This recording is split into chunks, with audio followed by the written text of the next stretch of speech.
Good morning. आप लोग कैसे हैं? मैं भी अच्छी हूँ।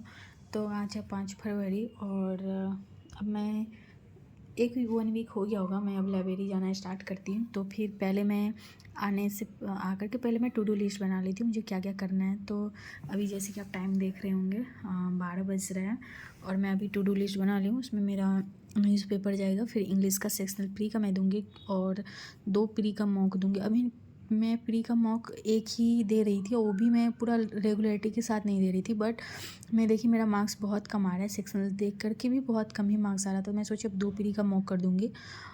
और इंग्लिश में 40 क्वेश्चन है, वो प्रैक्टिस नहीं है 40 क्वेश्चन अटेम्प्ट करने का, तो उसके लिए मुझे बहुत लग रहा है जो 40 क्वेश्चन करना बहुत ये मतलब सेक्शनल देना बहुत ज़रूरी है। क्योंकि मैं देखी 20 क्वेश्चन आते आते टाइम अप हो जा रहा है, तो हैबिट बनाने के लिए। और इसके बाद मैं फिर मैथ्स मीन्स जो हर्षल अग्रवाल का चलता है ना मीन्स वाला, वो मैं करूँगी 1 घंटा मैं करती हूँ। फिर रीजनिंग का मीन्स का सेक्शन दे करके डेली का करेंट अफेयर्स मैं करती हूँ अभिजीत मिश्रा सर से। फिर इंग्लिश ये मैं एडिटोरियल कर रही हूँ। एडिटोरियल करने के बाद मैं वोकैब जो सर का 1 वीक का आता है, तो उसमें शायद 272 या ऐसे कुछ थे, तो वो कंप्लीट किया मैंने 1 वीक का करके। उसका सिनेमिक्स करके फिर उसके बाद मैं क्या बोलते हैं हर्षल सर का मैथ्स की।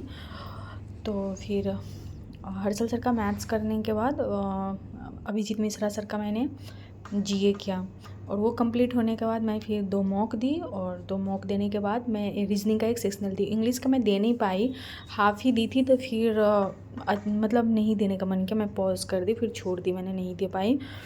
तो मेरा पूरा टू डू लिस्ट कंप्लीट नहीं हुआ था, पर फिर भी जो हुआ तो मैं मार्क्स वगैरह लास्ट में लगाऊंगी, या फिर मैं नहीं लगाऊंगी, क्योंकि अभी जितना एग्ज़ाम भी मैं दूंगी तो उसका भी मैं कोई मार्क्स या फिर कोई भी रिजल्ट नहीं लगाऊंगी। जिस दिन सिलेक्शन होगा उसी दिन मैं सिर्फ अपना बताऊंगी।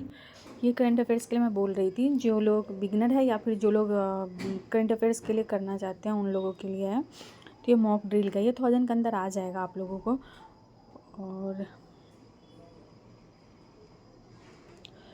और उसके लिए ये है इन डिटेल, आप देखिए कितना डिटेलिंग रहता है। आप उसको डिटेलिंग एक बार पढ़ लेंगे, फिर उसके बाद अगर रिवीजन का है तो आप उसके स्मार्ट पॉइंट बोल के वही आप कर लीजिए, तो रिवीजन हो जाता है। जैसे मुझे 2-3 बार रिवीजन चाहिए, तो मैं क्या करती हूँ ना, मुझे करंट अफेयर्स में मुझे उतना ही पढ़ना है जितना मैं रिवीजन कर सकूँ। अब देखो बहुत सारे सब कुछ पढ़ लो पर उतना स्टे नहीं कर पाएगा, तो पढ़ के भी कुछ होता नहीं है, ठीक है।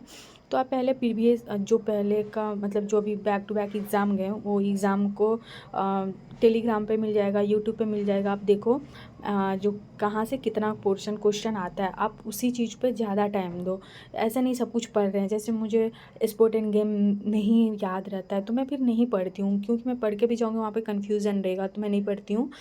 और दूसरा जो लोग मर जाते हैं वो वाले हुआ, ये सब मुझे नहीं होता है तो मैं छोड़ देती हूँ। तो इसीलिए आप पहले देखो जो भी IBPS PO RR BPO जो एग्ज़ाम गए हैं उसी का आप देख लो, एनालिसिस करो कहाँ से कितना क्वेश्चन है, उसी चीज़ को पढ़ो। और 1-2 क्वेश्चन ऐसे होते हैं जो थोड़ा 3-4 महीने पहले का आएगा, बाद बाकी सब आगे पीछे महीने के ही होते हैं। तो खुद का पहले एनालिसिस कर लोगे क्या क्या आता है, फिर वही पढ़ो, उसी को ज़्यादा जैसे कि 3 बार 4 बार रिवीजन किया तो स्टे रहेगा। अभी सबको पता है इन डिटेल कितना पूछ रहा है। अब IBPS PO का देखिए होगे 2 कट ऑफ गया है, तो सोच रहे हो कितना लेवल पे करंट अफेयर्स जा रहा है।